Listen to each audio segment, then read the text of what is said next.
The Time Machine. Molière. L'homme, l'artiste, le mythe. Dans les ruelles sombres de Paris, un soir d'hiver en l'an de grâce 1622, naît un garçon destiné à devenir l'une des figures les plus emblématiques du théâtre français.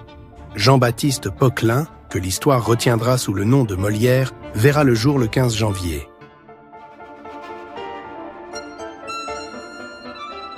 Issu d'une grande famille bourgeoise, son père, Jean Poquelin, était tapissier décorateur du roi, une fonction respectable qui lui assurera un certain confort matériel.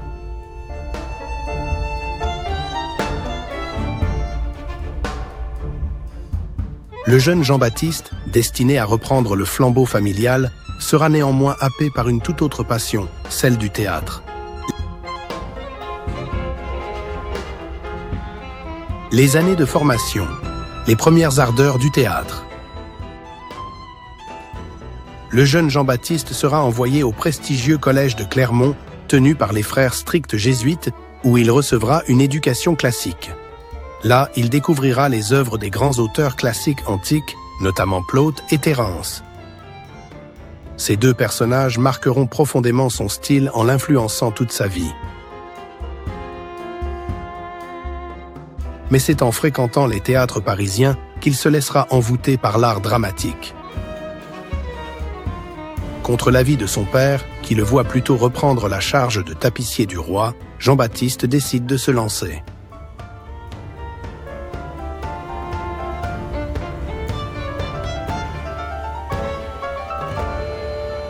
Le voilà plongé maintenant corps et âme dans le monde du théâtre. En 1643, à l'âge de 21 ans, il fonde avec Madeleine Béjart, une comédienne de talent et sa compagne de l'époque, l'Illustre Théâtre. Mais les débuts sont difficiles, les dettes s'accumulent, les spectateurs sont rares, très rares.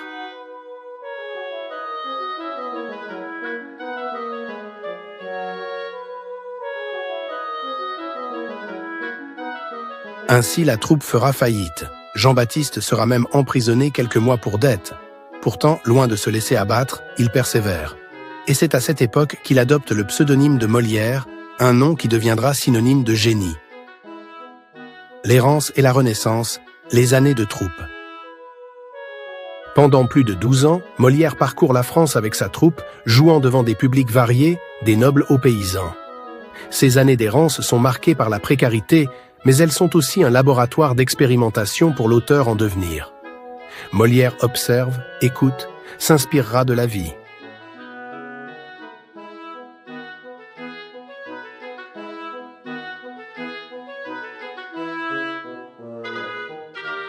Il apprendra beaucoup des comportements humains qu'il croisera sur sa route. C'est dans ce creuset que naît son style unique, mélange de farce populaire et de comédie savante. En 1658, la chance sourit enfin à Molière. Grâce à la protection du duc d'Orléans, frère du roi, il sera introduit à la cour.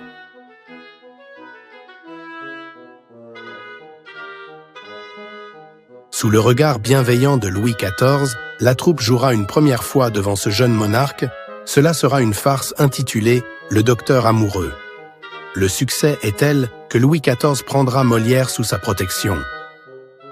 Dès lors, le groupe théâtral de Jean-Baptiste vivra des beaux jours heureux. La gloire et les polémiques, les années de triomphe. Les années 1660 marquent l'apogée de Molière.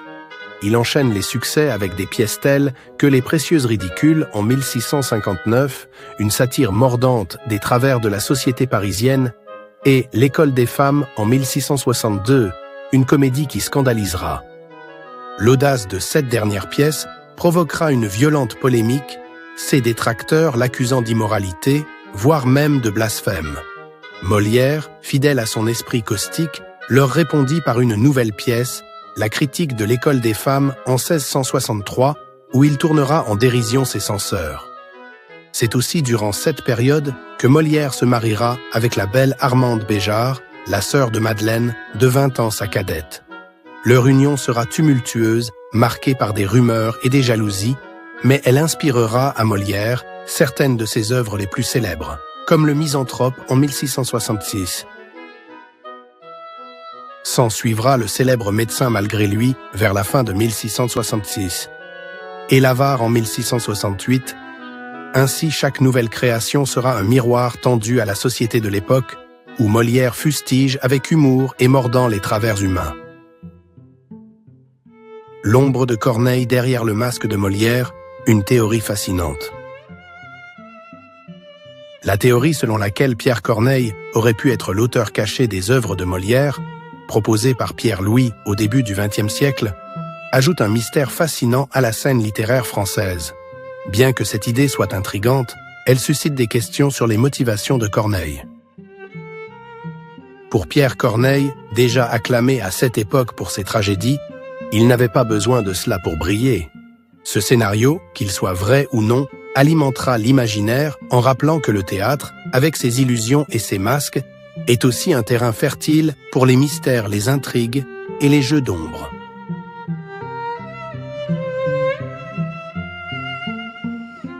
Le crépuscule et la mort.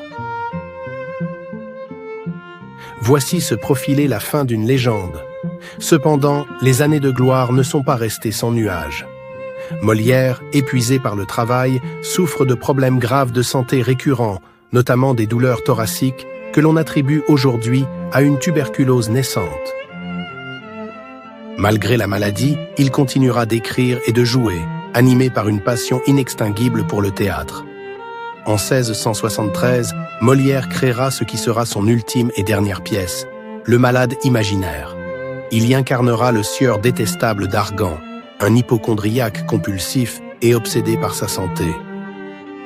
C'est dans une performance où la fiction rejoindra tragiquement la réalité que le 17 février 1673, lors de la 4e représentation de la pièce, que Molière s'effondrera sur scène, terrassé par un malaise correspondant quasiment au rôle joué par ce dernier, alors âgé tout juste de 51 ans. Transporté chez lui, il décédera quelques heures plus tard, entouré de quelques proches, avec un ouvrage à la main, celui de Sophocle. Sa mort soulèvera un dernier scandale. En raison de sa profession de comédien, considérée comme moralement douteuse par l'Église, Molière sera donc privé de sépulture. Mais grâce à l'intervention du roi Louis XIV, il obtiendra toutefois d'être inhumé discrètement dans un coin du cimetière chrétien de Saint-Joseph. L'héritage de Molière immortel. Après sa mort, l'œuvre de Molière ne cessera de rayonner. Ses comédies, à la fois profondes et divertissantes, continueront. Elles fascineront les générations. Le langage molièresque, empreint de clarté, de finesse et d'ironie, traversera les siècles, et ses personnages, qu'il s'agisse de l'avare Harpagon, du manipulateur Tartuffe ou du misanthrope Alceste, vivront. Ils seront devenus des archétypes universels. Molière, en immortalisant les travers de son époque avec un humour acéré et une lucidité implacable, a façonné le théâtre français comme nul autre. Au-delà de l'artiste, il incarnera une figure de liberté, d'audace et de critique sociale pour la postérité. Son nom, aujourd'hui, est synonyme de la grandeur du théâtre, et son héritage demeure vivant, à chaque levée de rideau, dans les rires et les réflexions qu'il suscite. Ainsi, la vie de Jean-Baptiste Poquelin, devenu Molière, se fond dans la légende, celle d'un homme qui a maîtrisé la magie du théâtre.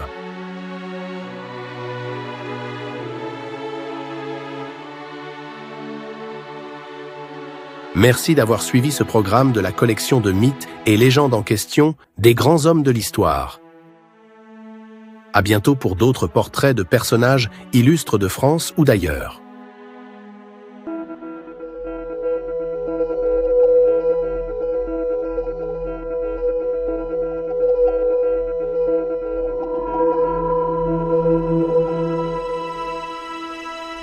Histopédia, l'encyclopédie historiographique.